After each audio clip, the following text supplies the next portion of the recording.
Awesome. So I'll go straight to the biographies of our guests and our hosts. I'll start with our guest. Our guest today is Dr. Codou Diaw, and currently serving as the lead for education at Mastercard Foundation. She leads the strategy and design of Mastercard Foundation education programs and oversees partnerships with several education institutions. Codou is a non-profit organization executive, gender specialist, and passionate advocate for the girl and women education empowerment. From 2007 up to 2011, Codou was the executive director of the Forum for African Women Educationists, acronymed as FAWE, a Pan-African NGO that promotes girl education and gender equity in 35 countries. Prior to that, she was Deputy Program Director for Education at JICA, Regional Office for West and Central Africa. She has worked as a consultant for UNESCO Breda in Senegal, the World Bank in Washington, DC, Handicap International in France, and FEMS Africa Solidaritaire in Geneva. Codou has served for 9 years as Director at Large at Partnerships for Africa, Social Governance and Research, popularly known as PASGA, has sat in the advisory boards of the Clinton Global Initiative Education Track, the US Higher Education Initiative, the Education for All Global Monitoring Report, the United Nations Girl Education Initiative, Plan International Education Strategy, and UNESCO International Institute for Capacity Building in Africa. She's currently on the advisory board of the International Network for Education in Africa. And Codou frequently speaks at global education fora and has published widely on gender and education issues in Africa. She received an interdisciplinary PhD in language, literature, and culture with focus on gender and education from the University of Maryland, where she also earned a master's in intercultural communication. She holds a diploma in management of international organization from the Graduate Institute at the University of Geneva, and holds a certificate in evaluation, World Bank Institute and JICA, management and gender analysis from the institution of Codesria. She has an earlier career as a translator, conference interpreter, intercultural trainer, and has delivered numerous intercultural, cross-cultural training to relocating C-level executives as a global mobility and relocation services firm called CATAS. She's a Senegalese and has lived abroad for the past 30 years, but now resides in Senegal, and she's well-traveled, speaks English, French, Wolof, and is proficient in Spanish. That's our guest for the day, and we can see she's quite traveled and exposed, and she'll be hosted by our very own Miss Maureen Agina, who is our Senior Communication Specialist here at the Regional Coordination Unit of RSIF at ISIPE.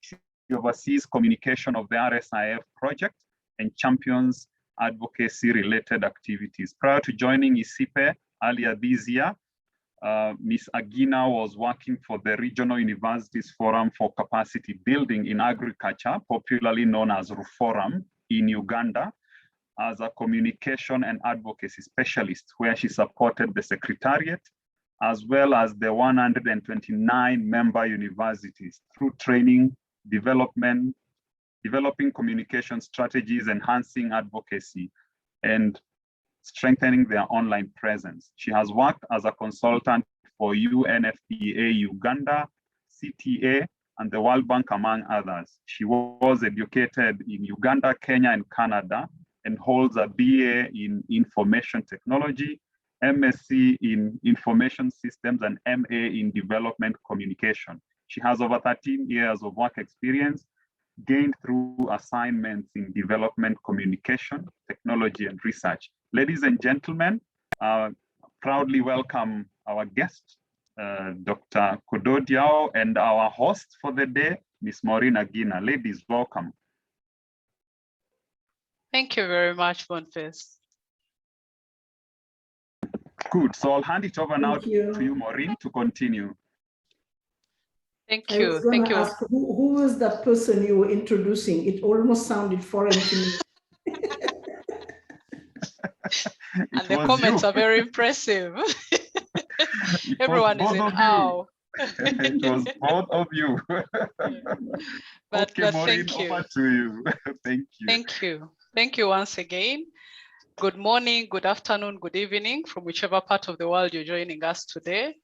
I'll say bonjour, Barry, and I hope we're going to have a very engaging conversation with Dr. Diaw. And it's a pleasure really reconnecting. I'd met Codou previously in my work engagement at True Forum during one of the Mastercard supported projects. And it's very humbling that I'm hosting her today for this Q&A session on behalf of RSIF. So without wasting any further time, given that she has another engagement, I'll go straight into our first question. Dr. Diaw, you've in the past described yourself as a lifelong learner. Tell us more about this and how it has influenced your work at the Mastercard Foundation. Thank you, Maureen, and what a pleasure to see you again and be in the same virtual room. Very much a pleasure. Thank you also for inviting me, RSIF, and all the colleagues at ICP. I'm very humbled and delighted to actually be here and to interact with your stakeholders and your students. It's a pleasure. I mean, I've been associated with the RSIF in some way or another, and just very impressed with the work that you're doing. That being said, yes, I'm a lifelong learner. It's a badge of honor that I carry, and because on a daily basis, I learn. I seek out learning. If you see, you know, in my biography, you mentioned certificates and diplomas and what have you. You know, those are formal, but informally on a daily basis, I learn from colleagues, I learn from publications, I learn, you know, I seek information. I'm a hungry person who wants to learn more, even with, you know, with food. Wherever I travel, and I used to travel a lot before COVID, I go and take classes in cooking in any country that I go to. That is, you know, lifelong learning. It's not just about career. I think it's about enriching your mind, enriching your life, enriching, you know, the brain, you know, and also your soul. So learning, I think, you know, you never stop learning. Anybody who says they are done, you know, probably, you know, have finished with this life. Personally as well, I keep learning. Currently, I'm learning about PowerPoint, for example. You know, Maureen, you are a technologist, doubled with a communicator. You know the power of you know, PowerPoint. Well, I knew the very, very basics of PowerPoint, and I took it upon myself this year to learn how to do these beautiful slides that you share with us. You know, just recently I saw a document that you worked on. And you know, it's fascinating to me. It takes time, I don't have, but you know, I'm intent on learning. With my son, who is 8 years old, going 9, I learn from him every day about, you know, he teaches me about technology. You know, he teaches me about things that I don't know much about. And just to say, learning never stops. And I think if we are intent on improving ourselves, making an impact, being curious is a starting point. And with that curiosity, you can feed it every day by gleaning around us, you know, what we can do to improve our daily lives, the lives of others, and to feed our brains. I think, you know, beyond getting a degree, beyond being a professional, there is a need for us to you know, water our brains with knowledge, with know-how, you know. I learn manually as well. I'm a very manual person. I try to make jewelry. I learn how to braid. I all kinds of stuff that I see my nieces and nephews also do. So yeah. Thank you. That's quite impressive, Dr. Diaw, because I'm also learning how to use Excel. I mean, we usually tend to think this is a function of the people finance or accounting, but we get to appreciate it when we have to do budgets and things of the like. So I think what you're trying to say is to encourage us to be students of life. And given the group that you're speaking to today, majority of them are RSIF scholars, PhD students. So I think it's very important that they hear this from people of your caliber, that learning should never stop. So moving on to our next question, still in line with what you've just shared. You worked with FAWE, like Boniface read, and you've seen the challenges that exist across the education value chain. And I'm asking this from a perspective of gender. We've always said there are very few women in education, right from the leadership and through programs like these PhD programs. We struggle a lot to get female students to enroll for some of these projects, but also to retain them. And of course, there are so many reasons to that, the gender roles and all the stereotypes. What are some of the things that Mastercard Foundation is doing in its various programs to try and bridge this gap, and then also try to encourage more female students into various education programs and sectors? Thank you for that. Thank you. Very passionate about making sure that our young women that come after us, that are currently in the system, have not only access to education, but quality education, that they do have options, that opportunities that education opens up for those who persevere. When I worked at FAWE, I'll just start again. When I entered the field of gender and education, it was not because I needed a degree. I was working as a translator, interpreter, and I started listening and hearing about African women. They are dominated, they don't do this, and they don't have access to education. And I'm sitting in these conferences in Washington, DC, and I'm like, who are these African women they're talking about?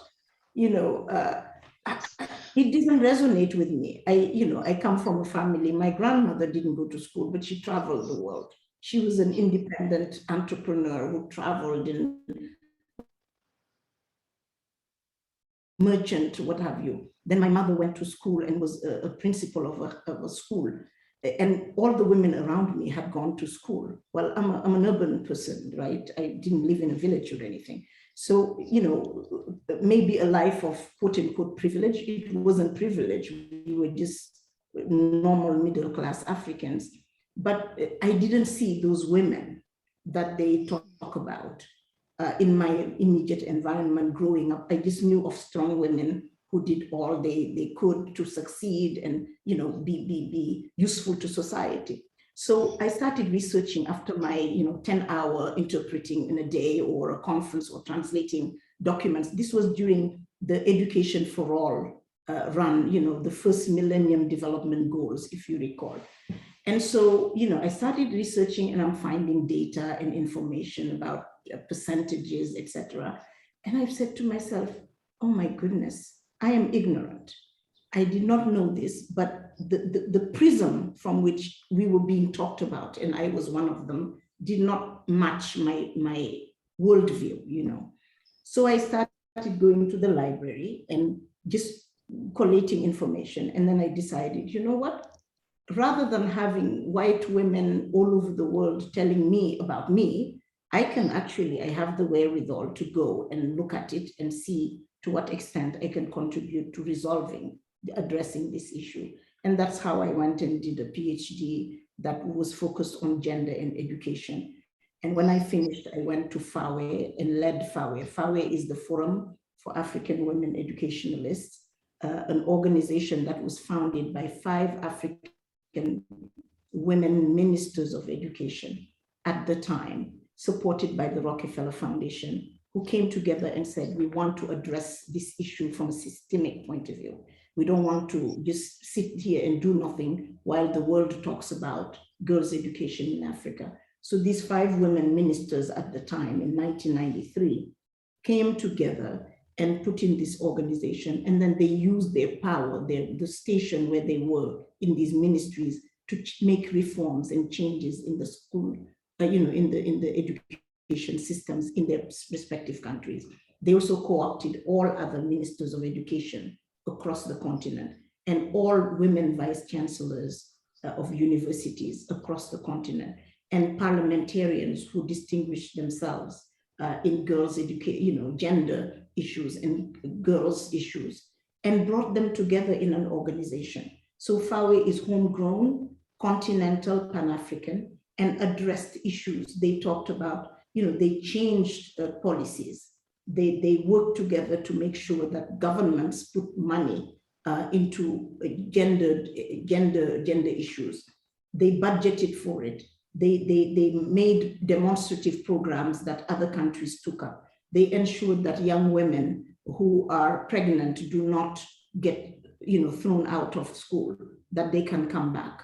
A lot of things FAWE did. So by the time I joined it, I was, this organization was mature, and I continued that work of demonstrating, modeling, influencing policymakers, along with 35 chapters across the continent. It's present in 35 countries. So this is a calling for me. It's not a job. Then, when I came to the foundation, I was delighted to see that the foundation currently is focused on making sure that young women are at the core of our programming. We have a target of 70% women in all our programming, not because we want to favor women for no reason, but because we want to level the playing field for young women, right? Our Young Africa Works strategy targets young women for education, financial inclusion, in agriculture, in small and medium enterprises, entrepreneurship, in leadership, etc. Whatever we do, we have a mandate to really make sure that 70% of the beneficiaries are women. So that is huge. That's one. Second, we're working on having a gender strategy that can address structural issues as well as individual issues.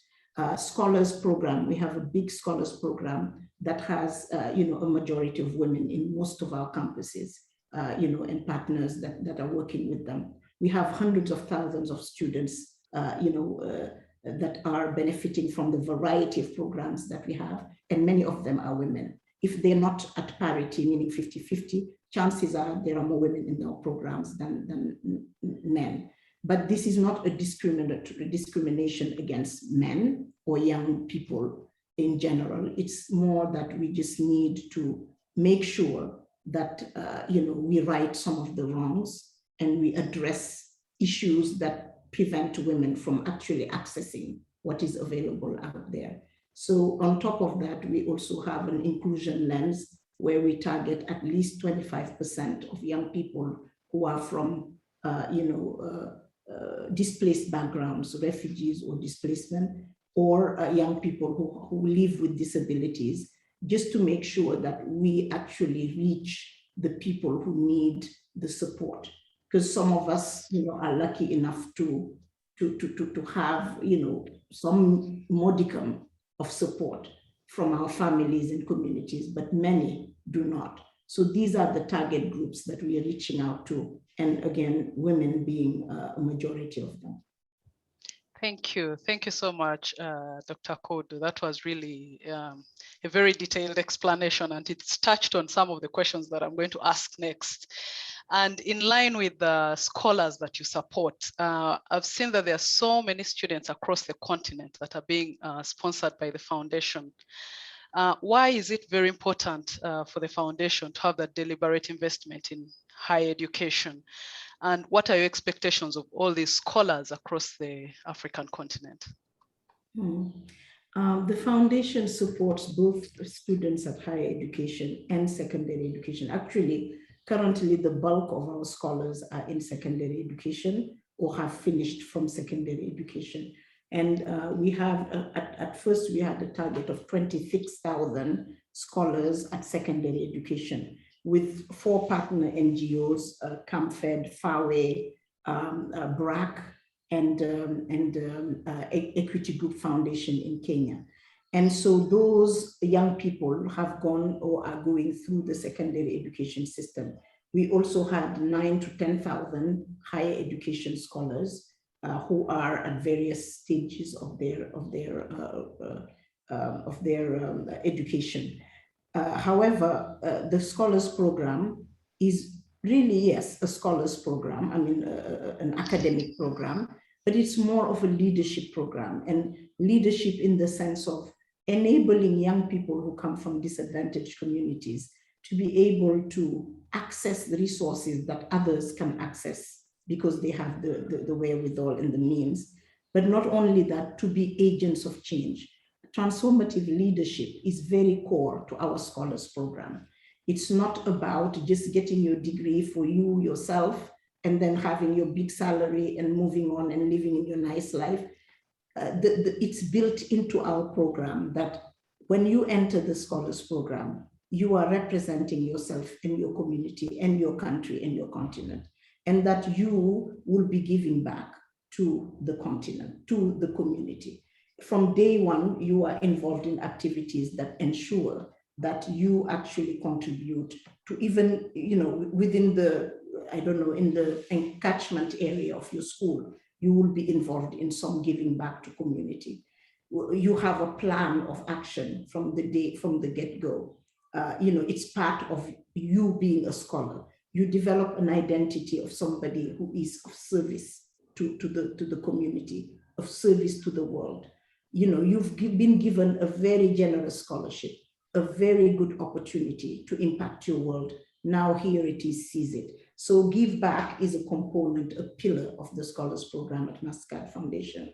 That's one. Second, the leadership work is also woven with being able to create your own work, you know, solving problems while you do that, as in, social entrepreneurship. Most of our scholars have an opportunity to design a program and be able to say, I would like to do this, that, and the other, and I'm actually going to get some funding, and I've set up my business, or I've set up an informal group with other young people, or in my home community, even though I'm studying in Canada or Ghana, and I live in Uganda, I'm setting up something that I leave behind so that other young people can benefit from it.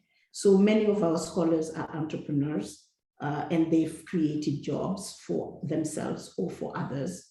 And we have what I used to lead, a Scholars Entrepreneurship Fund, which was a small fund that enabled those who could compete and, you know, have viable projects, to gain some funds so that they can put life into their projects.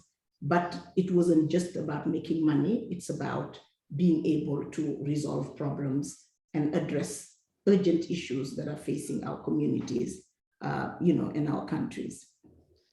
Thank you. Thank you. I think it's what you've emphasized and mentioned, the idea of servant leadership, and just being someone who gives back to society is a very good expectation from you for these scholars. For the time I worked at Roof Forum, I was very privileged to document very many of them. And I saw that Mastercard model in the universities that were being supported. And it was very humbling to see students who come in from a very naive point of view, who end up being very big leaders and entrepreneurs within their university. So I think it's something that is commendable, what Mastercard is doing. And so moving on, you mentioned something. Mastercard Foundation. Sorry, my apologies. Mastercard. Yeah, I keep missing the foundation. No, I meant Mastercard Foundation. Thank you. You mentioned something about the Young Africa Work Strategy. I remember when it was launched, I think in 2018, and it was to go up to 2030.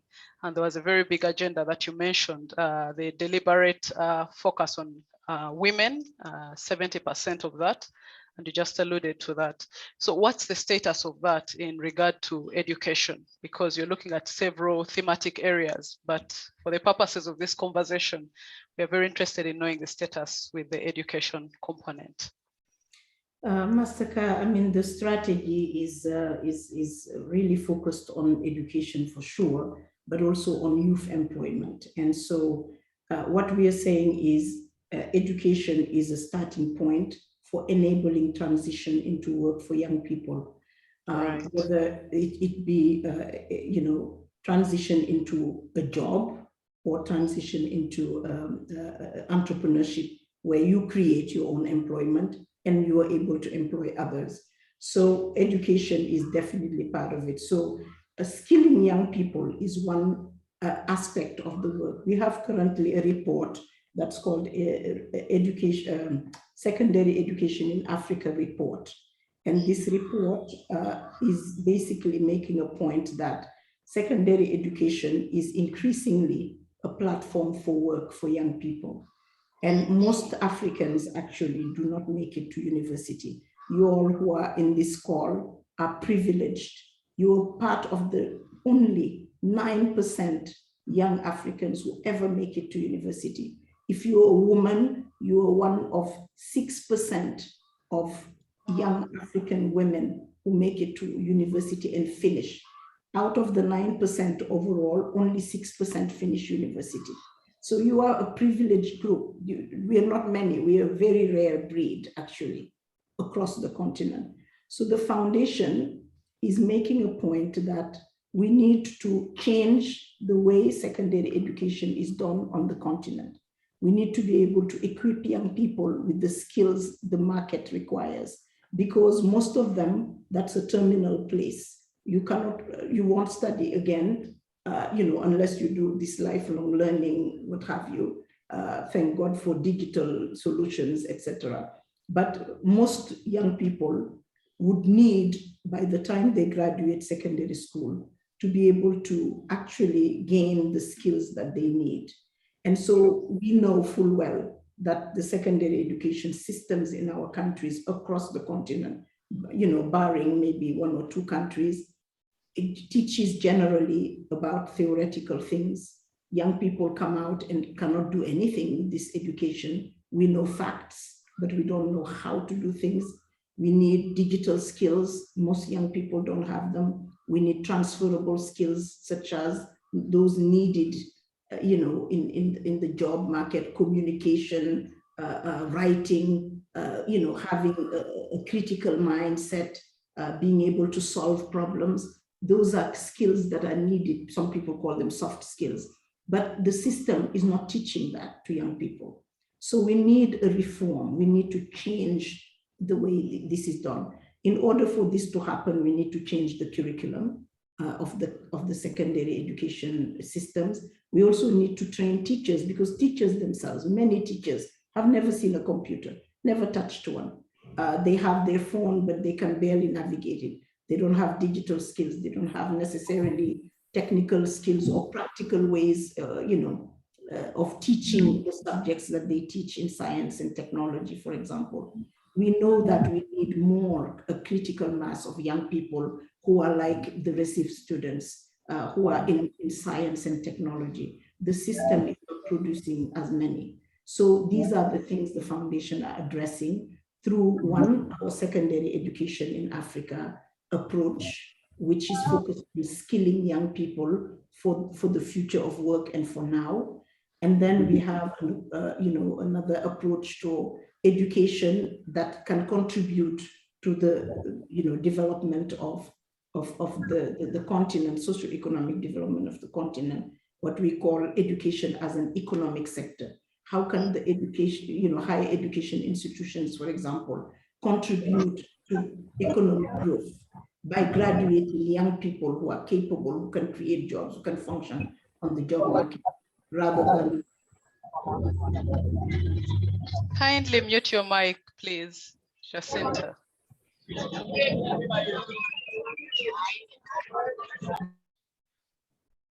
Thank you. Having, rather than having a degree you can do nothing with. So RSIF is contributing to that, of course, but so does the foundation in so many ways by working with organizations such as RU Forum. You know, you've seen the experiential learning the agricultural students are doing. We've partnered with RSIF on, not RSIF, but ICP in Ethiopia, for example. Excuse me. You know, to address some of the agricultural issues, you know, in relation to young people. So in our education approach, TVET, technical vocational training, and skilling young people, upskilling, reskilling is all, you know, part of the way we are doing education at the foundation. We are tackling it from various angles, depending on what country, you know, contexts allow, and also depending on the priorities of the governments in the countries where we are. So on top of that, we're working with, you know, small, medium enterprises where young people are creating jobs. Education is also, you know, providing business development services. That's another form of education. Providing, you know, mentoring to young entrepreneurs. All of those are captured in the various programs that we have. And we always emphasize experiential learning and you know, acquisition of skills that are needed on the job market, because there's no point knowing a lot of stuff when you can do nothing with them, you know. That's true. So these are the ways we are tackling the education work within the foundation. Thank you. Thank you very much for that elaborate explanation. I think it makes it very clear on where the strategy is headed, especially for the scholars who are listening in. And finally, my question on a study that the Mastercard Foundation did. It was a mapping study it was titled "A Bridge to the Future of Higher Education, from Higher Education to Employment for Displaced Youth in Africa." And it examined complex relationships between displacement, education, employment, and policies that impact access to education. Tell us about it and why it was of importance to the target countries, which were Ethiopia, Nigeria, Uganda, and Kenya, especially in this age and era where we see a lot of refugees and issues of education and employment are paramount. Please tell us briefly about it and why it was done in those countries. Yeah, thank you so much. That study was actually a precursor to our strategy for refugee youth, you know, and it wasn't just about education. It had, you know, the study was, that particular one is about education, but the strategy is more encompassing, just addressing the needs of youth who are displaced, either internally or who are refugees in another land that is not theirs. There's so many issues that are specific to that target group where, you know, young people, their families run from where they come from. They forget their paperwork, for example. They land, you know, you're from Somalia, you land in Kenya, you have nothing. They don't know when you were born, you know, where you lived, where you come from. They just take you by your word. And then the host country is not able to ascertain for sure who you are. But then you're there. You live in an encampment that is kind of outside of the, you know, normal business of the country. And, you know, you benefit from maybe rapid, you know, learning programs, etc. But really nothing is structured. And so these young people, there's a whole slew, millions of young people in the continent, especially in that eastern, southern, you know, like Horn of Africa region, that are scattered in the region. In Uganda being one of the most generous and welcoming countries for refugees from Africa, you know, to Kenya, where there are one of the hugest camps in the world for refugees, to, you know, Rwanda having some as well. And, you know, these young people also have aspirations. They want to succeed. They want to be recognized and get out of this no state, you know, this stateless status that they are in. Of course, UN agencies are doing their bits. Of course, the host countries are doing their bits, but a lot of it falls by the wayside, and there needs to be policies that can support them, to support their recognition, support, if you were maybe a teenager when you fled your country and you had maybe already one first degree, you can document it. There needs to be a way of testing your aptitudes and being able to provide you with language courses for you to enter the systems officially.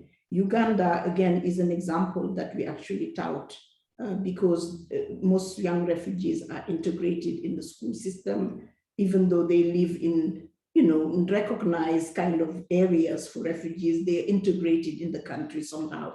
They can look for a job. It's not the same in many other countries that welcome refugees.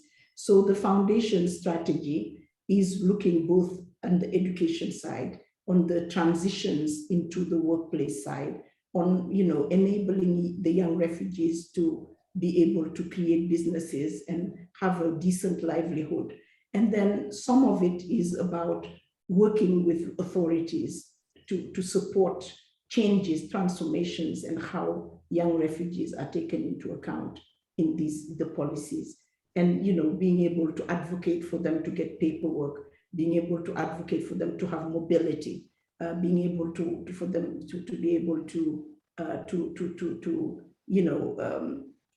just feel like they belong somewhere, even though they know that they're not from there. So these are things that we do programmatically, strategically, policy level, and it's a strategy that has been approved and being rolled out, But prior to that, we've had a lot of interventions and programs since the foundation started that that target young people with disability. Young people who are displaced. It's a very important thing. Thank you so much, Dr. Codou. My time is up for the questions. It's been a pleasure really hosting you. And at this point in time, I will invite Boniface back to take some of the questions that have come from our scholars that you could respond to. Thank you very much. And let's take on the Q&A. Thank you, Maureen. Really appreciate it. Thank you so much, Maureen, for taking leadership of that session. Now I'll read out the questions that have come through for you, Dr. Diaw, here on the chat. A lot of congratulations also for a good biography. So the first question comes from David. David is currently domiciled in the US, where he was doing his sandwich, part of the PhD. And he is asking how easy, or perhaps to say, how difficult was it for you to get to where you are today? Are you involved in personal mentorship? Direct mentorship? Do you think the growing female in any field of research have direct access to you? I agree that you have done all this in offices, but I'm trying to say now, after your retirement, what do we expect going forward? David, I'm too young to be retiring. Okay, I have gray hair, but I'm nowhere near retirement. I refuse to retire. No, just kidding. Yes, I am involved in mentoring. I am a member of what is called System Mentors, based in Washington, D.C., through an organization called Global Give Back Circle. I have a mentor who's based in Kenya, who's a high school student and who will be graduating soon. I do, that out of just my own personal time. We talk frequently. I try to support her in whatever she's interested in, etc. With the sister mentors, they mentored me when I was doing my PhD, as in provided a sorority space where I could do the work that I needed to do, work with other women who were doing their PhDs, and be able to finish our PhDs in time. So as we were doing that, we were also mentoring young people who were in secondary school across that region of Washington, D.C., because, either they were, young women of color, let's put it that way, who were at risk in their communities or schools. And I'm still a member of that organization, even though I'm not active as a member, but once in a while I interact with the PhDs who are in the system mentors. You them out online, but it's specific to the US currently. Now, Global Give Back Circle is an organization that is international that also mentors young women from mostly Kenya, and now they're venturing out in other countries in East Africa. You can also check them out, Global Give Back Circle. And personally, I mentor colleagues who are younger than me. I mentor, my nieces and nephews. I have an adoptive daughter who is now in college. I mentor her and her friends, whether they want it or not. Sometimes they want to get away from mommy. But yeah, I'm a lifelong mentor as well. I think as much as I'm a lifelong learner. And I learn a lot from interacting with young people and keeping, up to date on what is happening in that area. Thank you. Awesome. Thank you so much for that response. Part of the Wheel of Life, for those who know about the Wheel of Life, is contribution, and we can see you're doing that part. For most young people, contribution is a higher goal, but it can also start when we are young.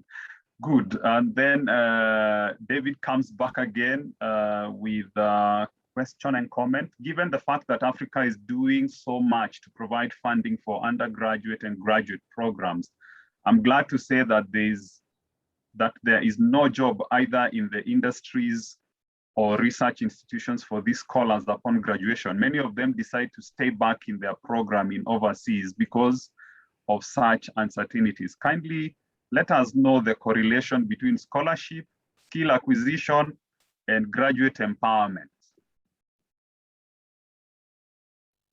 Wow, that's a big question, David. Again, scholarships are enablers, right? Scholarships are not an end in themselves. They're enablers. And I think if the scholarship program you're in has built in that kind of sense of service, rather than the opportunity as an individual, however you end up, you will be giving back to the community where you come from. Of course, we would want Africans to come back to the continent. I've wandered the world for 30 years, and then I decided this is my home country.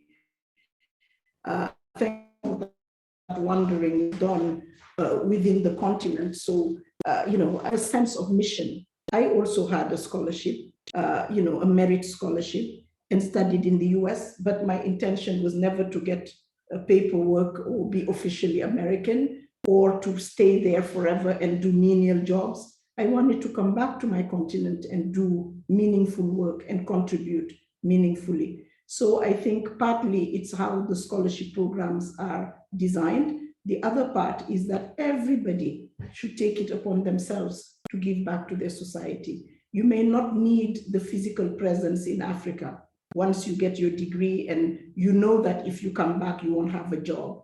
But if you have a job abroad, have a plan to say, within so many years, I want to go back. While I'm here earning a living and helping my family, I'm going to put in project X, Y, and Z in order to make sure that more people benefit from, the advantages that I've had, the privileges that life has given me.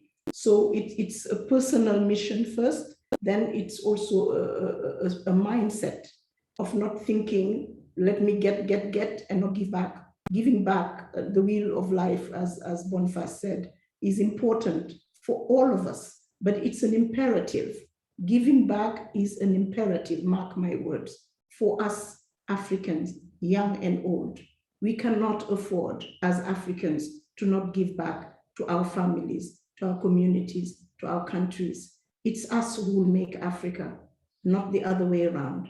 If you get a degree, a PhD in a very TikTok field. Don't think about my job. Think about how can I impact my continent? Think about what can I do beyond having a salary in order to make a difference in my community. It doesn't have to be grand or big. It can be very tiny little thing, like paying for another 10 students to go to school, or being able to take your expertise and improve the farmers in your community's lives. So it's all, it's also a personal mission. So we all need to develop that, even as we progress in life and benefit from the privileges of modern life. I think we all have a responsibility towards our continent.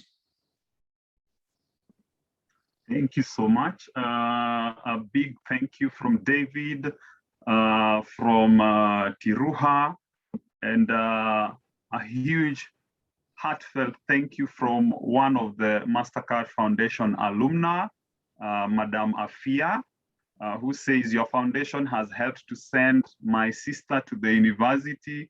She stayed home for over 4 years after completing senior high school. God richly bless your foundation. And then there's a question from Harry, who asks, what is your view about the free SHS in Ghana in the view of your foundation focus on secondary education for jobs for the youth? Well, Harry, I mean, who would say no to free, right? I mean, education is a right. It's a right. We've internalized that it has to be a paying education. It shouldn't. We pay taxes, your parents and my parents and anybody else's parents somehow contributes to the big bucket.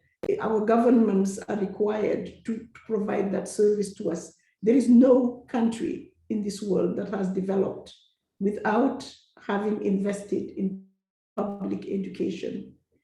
Years, maybe 40 years ago, Japan was where Africa is. Korea was below Africa in terms of advances in access to education, etc. Maybe for Japan, it was earlier. But they invested heavily into public education.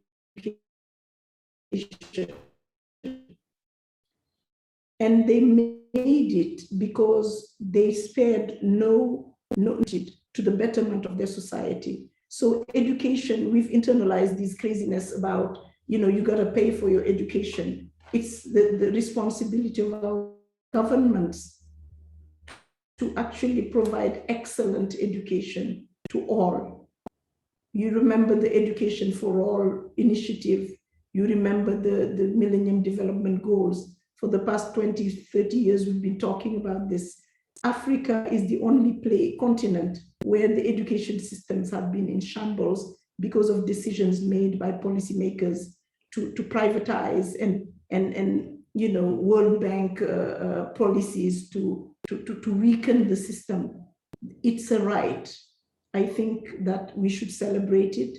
Ghana should have, should be a model for others to emulate, and really more power to Ghana for having taken this step. Now, in reality, what happens is different from, what is proclaimed in policies. We're not quite sure. Some school principals might, corrupt, might want to still charge parents. Some private schools are still there, and it's good to have a choice if you can afford it to send your children to private school. But honestly, I just feel like education is a right, and we should do our very best, level best, to provide good education, quality, relevant education to all young people on the continent. It's for the benefit of the continent. Thank you so much, dear participants. I'm looking at the clock. Unfortunately, I have associated too long in my life with Germans, so I'm always aware of this. So please, I see 2 questions, and I'll just pose these 2 questions, and then I will not take any more questions because we need to release our guests in about 4 minutes or so. So I'll request her to answer them in the best way, shortest, best way possible. So one is from Thomas, who is asking, would you tell us the success of the graduates so far? That means the graduates from the program at Mastercard.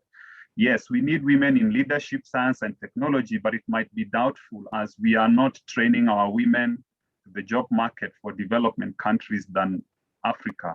What is the long-term vision of this program in politics, economy, and participation in leadership for African organizations?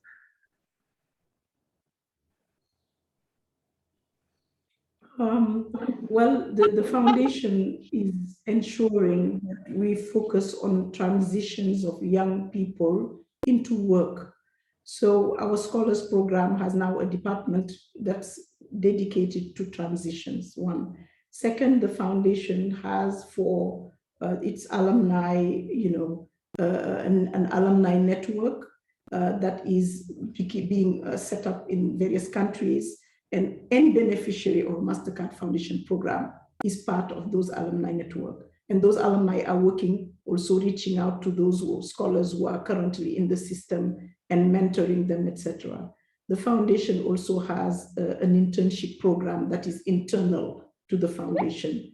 This internal internship program also welcomes some of the graduates, scholars, and some of the young people who used to be beneficiaries like YALI, the Young African Leaders Initiative that President Obama had put in place, or other programs that we have had, including entrepreneurship program, etc.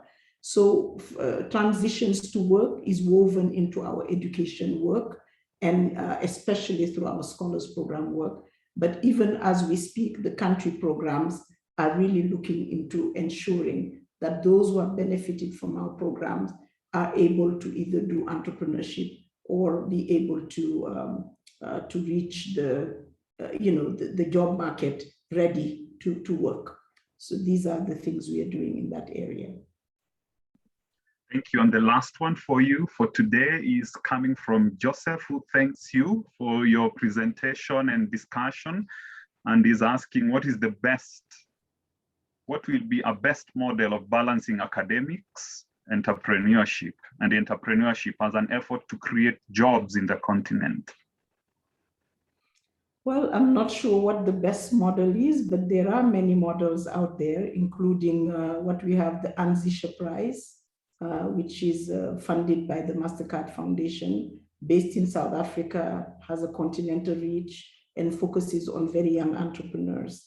We also have a lot of programs that favor young people who have good ideas and are seeking funding. Our partnerships with a lot of outfits that finance-oriented banks and financing institutions to really focus on young people, opening up not only financing opportunities, but also supporting them technically so that their businesses they start do not fail. So these are many other options. I think there are many different models depending on the need, the sector, but I would encourage all young people really to and anybody who's present here to look into agriculture and the digital sector. They offer so many opportunities for so many young people, and opportunities on a continent wide, because now we're doing integration of the African continent in terms of trade, in terms of transport, etc. So look at it from that angle, and look at yourselves as potential entrepreneurs. Even though you have a degree, even though you can find a job, why not find a job, create your own job, and why not hire other young people once you create your own job? So these are things that we are all responsible for, and options that you may have, seize them while you can, and let's get rid of this idea that you have a degree and you find a job. Yes, it's good to find a job, it's good to have certainty, but it's also good to take risks and to be able to put your ideas to the test and make something useful out of it. Thank you so much. Thank you so much, Dr. Diaw, for your time. Indeed, you are a living example of someone who encompasses our SDG 4, which is about inclusive and equitable quality education and promotion of lifelong learning. And you're one of the people who has also confessed that you're learning throughout. So, and I think this is upon all of us, especially those of us who are exposed to this kind of things and policies and technologies and learning, that we encompass these things like, inclusive and equitable quality education to also perhaps be spokespeople and spokespersons. I also salute you, Ms. Morina Gina, for accepting to be our guest, to your long-term friend, Dr. Diaw. And on behalf of the RSIF management, ISIPE management, I want to thank both of you for the session and to thank our beloved and faithful scholars and partners for attending this. The attendance was very high. Right now we are hitting 97 attendees. So this is very encouraging. I want to wish you all a good morning, a good afternoon, and a good evening, depending on where you are. Bye-bye. Thank you. Thank you very much. Thank you. Thank you, Codou. Bye-bye. Bye.